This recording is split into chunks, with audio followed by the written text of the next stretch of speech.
انتشار العفو والمسامحة، الابتعاد عن الخوض في أعراض الناس، وحفظ العهود والوعود والمشاركة في قضاء حوائج الناس، والتحلي بالآداب الجميلة. الأخلاق عنوان الشعوب نادت بها الأديان المختلفة، فهما أساس كل حضارة ووسيلة للتواصل بين الناس، نادى بها الشعراء في قصائدهم، وذلك لأهمية التحلي بها والحث على التمسك بها. فقال أحمد شوقي: إنما الأمم الأخلاق ما بقيت، فإن هم ذهبت أخلاقهم ذهبوا. وقال الرسول الكريم: إنما بعثت لأتمم مكارم الأخلاق. ومن خلال هذا الحديث يؤكد النبي أن السبب من بعثته والغاية منها هو أن يتمم مكارم الأخلاق، لأن التمسك بالأخلاق الحسنة يفتح طريقا أمام الناس للسعادة والهنا، وهذه عبادة يتقرب بها الإنسان إلى ربه. تصنف السلوكيات إلى نوعين: فطرية يولد بها الإنسان، ومكتسبة من البيئة. منها ما هو إيجابي مثل الاحترام والتقدير والصدق والأمانة، وأخرى سلبية مثل الكذب والغش والخيانة وعدم النظافة وعدم احترام الآخرين. والسلوك الإيجابي هو الطريق الصحيح الذي ينتهجه الإنسان في حياته في التعامل مع مختلف مجرياتها، ولن يكتسب الإنسان هذا السلوك إلا إذا كان متمتعا بثقة عالية في ذاته، ويستطيع الإنسان التعامل مع الناس من خلال هذه الثقة باحترام وحب وصدق ووضوح.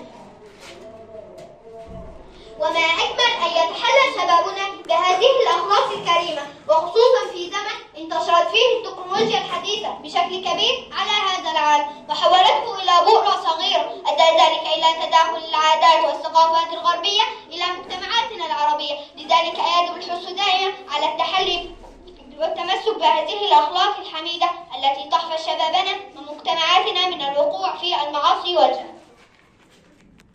تحلوا بالرضا والقناعة والبر والإحسان والصدق والأمان والشجاعة والصبر والحلم والتحمل والتراوي والوفاء والعدل والعفة والتسامح والمساعدة والبعد عن الشر وحفظ اللسان والتواضع والنية الحسنة وحفظ السر وطاعة الوالدين والبعد عن النميمة والمحافظة على الدين والصلاة.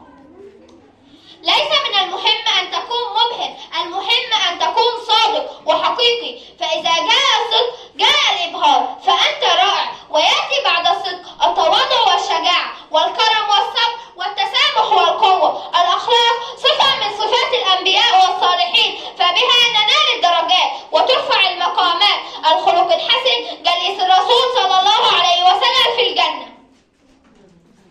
ابدأوا بإصلاح الأخلاق فإنها أول الطريق، فمن حسن الخلق أن تخفي تقديرك لنفسك واحتقارك لقدرة الآخرين، فالأخلاق هي قوات هذه الدنيا، فإن الأمم الأخلاق إن بقيت فلا معنى للحياة ولا معنى للإنسانية بدون أخلاق.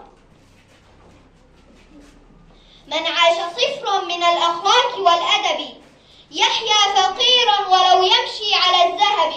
ما قيمة المرء إلا طيب جوهره، لا ما حواه من الأموال والحسد.